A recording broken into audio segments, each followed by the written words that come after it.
It's Judgment Night on Channel 5. Troy Williamson defends his British Super Welterweight Championship against the pretty boy Josh Kelly. Who wins? Find out Friday, December the 2nd, 9 p.m, live and free on Channel 5. This is Matt for Boxing Social. Delighted to be joined by the juggernaut Joe Joyce. Joe, first off, before we get into things, how are we? Yeah, good. Come back from Vegas and to this lovely establishment. You like Vegas, don't you? You've done a few training camps over there now, warm weather training. It's good out there, isn't it? Yeah. Plus I've got Salas and the UFC facilities and etc. And the weather as well is nice. So. The legend that is Salas, what a man. I spoke to one of your former opponents this week in Daniel Dubois.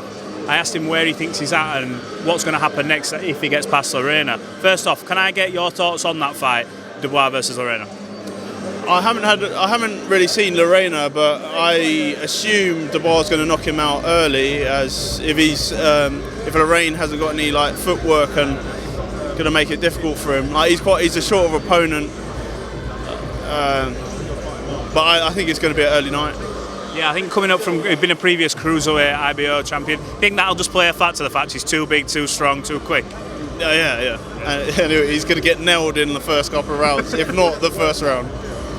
I asked him what he wanted to do after that. I alluded to it before, and I said, "What are the big fights for you? Is it a Joe Joyce rematch? Is it, another big named heavyweight?" When he came to you, he said it would be a different him next time round. I didn't expect him to say anything else.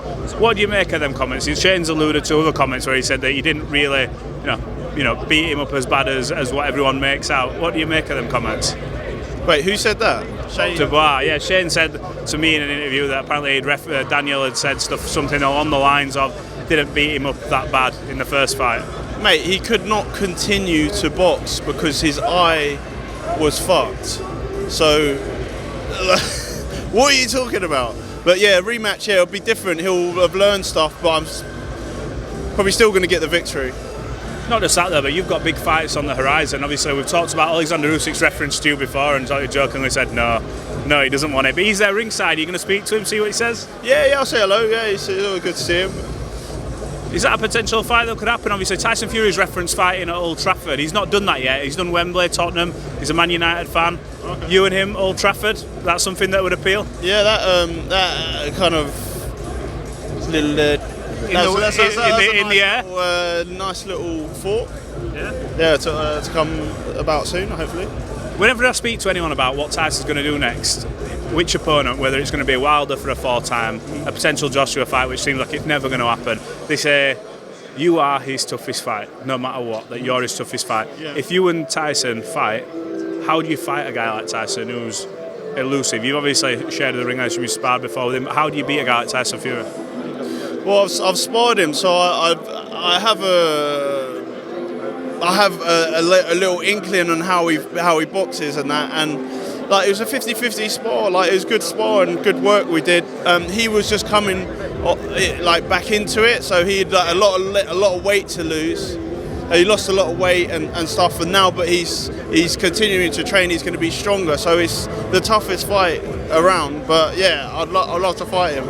Absolutely. What do you make of this fight at the weekend? Obviously, Fury-Chisora, the old warhorse, but he's still in good fights even at this stage of his career. He's not in a boring fight ever. Even these fights with Joseph Parker, he took punishment in the second one, but he keeps on coming even when you think he's done.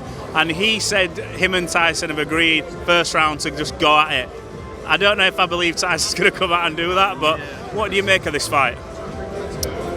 Well, I think it's great, and I think it's commemorations for Fury for giving Chisora a shot.